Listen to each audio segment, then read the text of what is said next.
evenings. Welcome to Sleeping Giant Studios, showing you how to correct an image. Now, let's start with the basics here. We're going to take this image at the beginning, and we're going to work our way forward. Now, if you look at the histogram up here, what you're going to see is that you have a large area of black. You've lost almost completely all of your midtones. And then over here, your whites are neutralized. So there's no like pure white over here. Fortunately, there's no white clipping, but there is black clipping over here. So there's areas being lost in the black. Now, Lightroom has a neat little feature, and it can self-balance itself. So the first thing I'm going to do here is hit Auto. Now, if you look here, we've lost part of the peaking of the black. We've brought in a little bit more contrast here in midtones, but you still have quite a bit of an arch to the white. So instead of seeing a nice rounded here, you're seeing a trough inside your midtones, because you have blacks and darker areas and you have whites. Now, let's do a little bit of adjustment to this.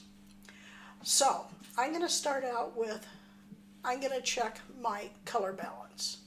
Now here I could find an area of white, which I don't really have, or an area of black, which I don't really have a true known black. So I guess suppose the closest would come to here at the end of this current mode. But see, to me that's too yellow.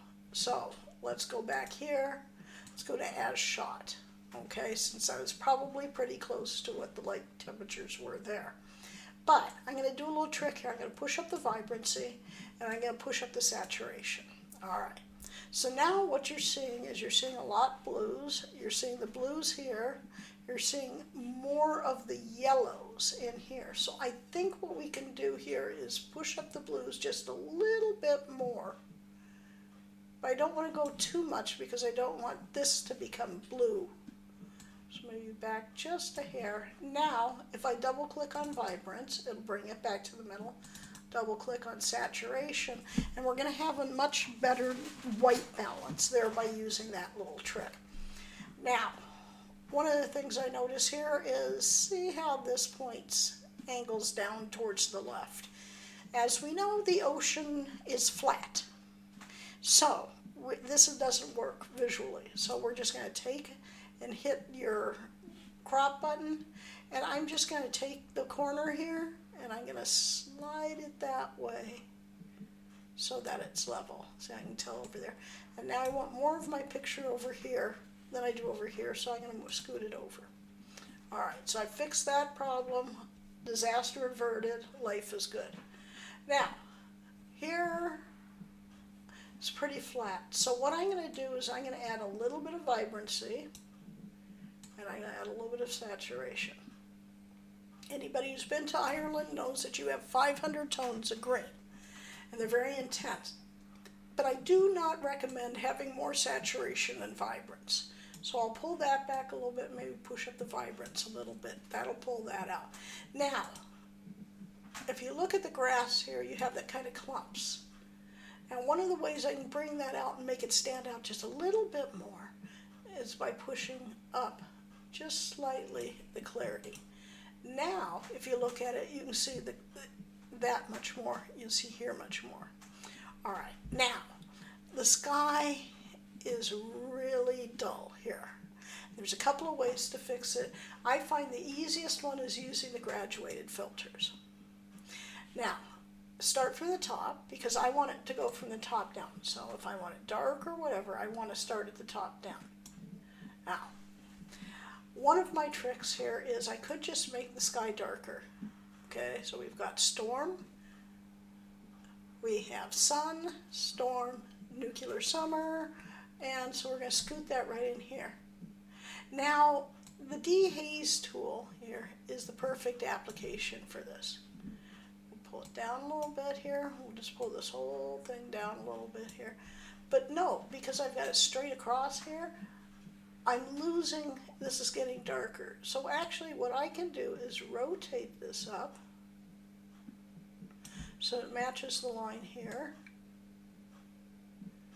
Push this up, Now I have a little bit of effect of darkness, but not enough. And so it has more of a natural look. I can also adjust how much dehaze I have, so it pulls back and looks a little more natural. When I've completed it, I'm going to hit done. Now, if you look over here, you can see the shadows here. You can see the shadow right behind the winch here, and you can see a shadow, that this area is in shadows. But you note that this area is in shadow, but the shadow's not extending over in this way. Okay, so we're looking at the sun that is coming straight on like this. So any adjustments we make in here or over here or over here now have to be kept in mind the fact that the sun is coming in one direction. And if we change it too much, our eye won't, it'll affect how we view it. Because what I want to do is make a few adjustments here. Number one, I think these boats are a little blue. Now these are Keurig boats, skin boats as they call them. They're black tarp. So I need them to be a little closer to black, plus I want to bring them out a little bit. So I'm going to use my adjustment brush. I'm going to come over here, and I'm going to just leave everything neutral for a minute. And I am going to paint this. I'm going to paint that. I'm going to paint this. I'm going to paint that around there a little bit. Now, one of the things I can adjust up is the light temperature of this individual area. Too much, they've suddenly become gold. Too much to the left, and they become blue. I want to bring them back closer to black. So I'm going to introduce just a little bit more yellow. I can also go down here and pull down the blacks. By doing that, of course, I'm making them darker, which kind of defeats the purpose of what I want to do. So I can push up just a little bit up my exposure and a little bit up the shadows. Push down the blacks, and now I've got a little bit more black color here. Now, the name over here, Thomas Kane. Interesting story. During a storm, he came down to lash his boats down, and he disappeared and was never seen again. They believe he probably was washed over the pier and into the ocean and drowned. Every year his wife comes down and she repaints the sign here so that if he's ever found or comes back, he'll know that he was never forgotten. That's part of the narrative of what I'm doing with this picture. So you have the boats here, you have the name, knowing that story. So I want to come up here and create a new brush. I'm going to bring it across his name here, and ever so slightly, I want to make it a little bit brighter so that it stands out. I'm going to increase the exposure, and in this case, I'm going to increase the clarity to help bring out the paint a little bit. Done there. So here, it just looks like it's highlighted a little bit. If you didn't know the story and didn't see me doing it, you wouldn't have known that that's how I did it. Lastly, I want to draw the eye down here. So what I'm going to do is do another little brush here. I'm going to bring it down the edge. And then here, I'm going to come down here. And I'm going to come down the edge there. What I'm going to do once again is increase the exposure just a little bit. A little purple. I'm going to push down purple and up a little bit to get rid of the blues. Get rid of the blues. I'll push up that just a hair. Now you've got something to lead your eye through this image. And there. Now last but not least, well, not last, there's two things that are last. See this rope here? I don't want it, but I don't want to lose the hook. Okay. So what I'm going to do is I'm going to take the healing brush, excuse me, make a little bit of a paint there, and I'll let it try to find its own stasis. In this case it didn't find quite what I wanted it to, so I'm going to drag it over here. There. Now, I think that it has too much of the blue there,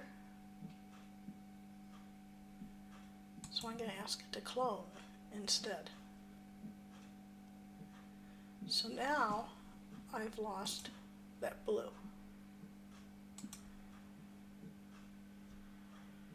But you still see the rope. So I want to get rid of now this part here, maybe even a little bit of that. So I'm going to go back to the clone tool. I'm going to ask it to clone. I'm going to clone right there. I'm going to see where it decides. Not quite what I was thinking. I'll pull it over a little bit there. Now I'll be honest, if I'm doing a lot of this, I'm going to do it in Photoshop. Just as a little bit cleaner, I have a little bit more control over how it looks. There we go, not too bad, matches. There. Last but not least, see this area over here where the old retired winch is?